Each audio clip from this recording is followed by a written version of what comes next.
Hello बच्चों, let's see this question. The question says which of compound is optical active. ठीक है, तो यहाँ पर ऑप्टिकल एक्टिव अपने को कंपाउंड अपने को देखना है कि कौन सा जो कंपाउंड है वो ऑप्टिकल एक्टिव है। ठीक है, तो यहाँ पर अगर मैं बात करूँ की कॉन्सेप्ट यहाँ पर क्या है, यहाँ पर ऑप्टिकल एक्टिविटी क्या है, optical activity, optical active compound, optical active compound, ये क्या है, यहाँ का की कॉन्सेप्ट है। ठीक है, तो अगर मैं बात करूं इस ऑप्टिकल एक्टिव कंपाउंड होता क्या है, ऑप्टिकल एक्टिव की ऑप्टिकल एक्टिव कंपाउंड की बात करें तो ऑप्टिकल एक्टिव कंपाउंड जो होता है, जो एस जिसके अंदर ना तो पीओएस हो और ना ही क्या हो सेंटर ऑफ सिमेट्री हो, तो वो क्या होता है, ऑप्टिकल एक्टिव है।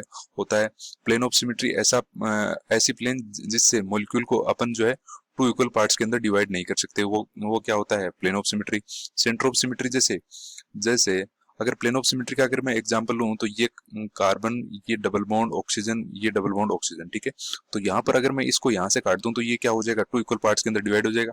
ऑक्सीजन को ऑक्सीजन दिखेगा तो ये क्या हो जाएगी, पीओएस इसके अंदर हो जाएगी। ठीक है, उसके बाद अगर मैं बात करूं centre of symmetry, centre of symmetry की बात करूं तो यहाँ पर ये हाइड्रोजन, ये हाइड्रोजन, ये हाइड्रोजन, ये हाइड्रोजन। ठीक है, अगर मैं यहाँ पर सेंटर ऑफ सिमेट्री की बात करूं तो सेंटर से, जो सेंटर है इस सेंटर से अगर सभी की सभी जितने भी एंटी डायरेक्शनल जो होती हैं, अगर मैं ऊपर की तरफ जा रहा हूँ तो इधर हाइड्रोजन आ रहा है, नीचे की तरफ जा रहा हूँ तो भी हाइड्रोजन आ रहा है। तो मतलब अगर ऊपर की तरफ जाने के बाद उसके बाद उसके एंटी में जाते हैं तो उसके अंदर क्या आना चाहिए, सेम एनवायरनमेंट, मतलब हाइड्रोजन को हाइड्रोजन दिखना चाहिए। अगर इधर जा रहे हैं तो कोई आइटम नहीं आ रहा है, इधर जा रहा है तो कोई आइटम नहीं आ रहा है, इधर जा रहा है तो हाइड्रोजन आ रहा है, इधर जा रहा है तो हाइड्रोजन हाइड्रोजन आ रहा है। ये क्या होती है, सेंटर ऑफ सिमेट्री। ठीक है, तो ये सेंटर ऑफ सिमेट्री और पीओएस जिसके अंदर नहीं होगी वो क्या होगा, ऑप्टिकल एक्टिव होगा।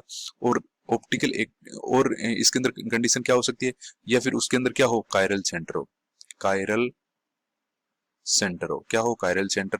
ठीक है, अब कुछ जो कंपाउंड होते हैं वो कायरल सेंटर वाले भी क्या होते हैं, ऑप्टिकल इनएक्टिव होते हैं। ठीक है, ऑप्टिकल एक्टिव नहीं होते, जैसे मीजो कंपाउंड, इसका एग्जांपल एक्सेप्शन जो है वो क्या हो जाएगा, मीजो कंपाउंड, क्या हो जाएगा, मीजो कंपाउंड। ठीक है, तो अब जो है इनके अंदर अपन चेक कर लेंगे कि जिस भी कंपाउंड के अंदर कायरल सेंटर है वो क्या हो जाएगा, ऑप्टिकल एक्टिव हो जाएगा। ठीक है, तो अब जो है वन बाय वन अपन चेक कर लेते हैं। तो सबसे पहले के अंदर बात करते हैं कायरल सेंटर क्या होता है। कायरल सेंटर कार्बन की चारों वैलेंसी क्या हो, डिफरेंट हो।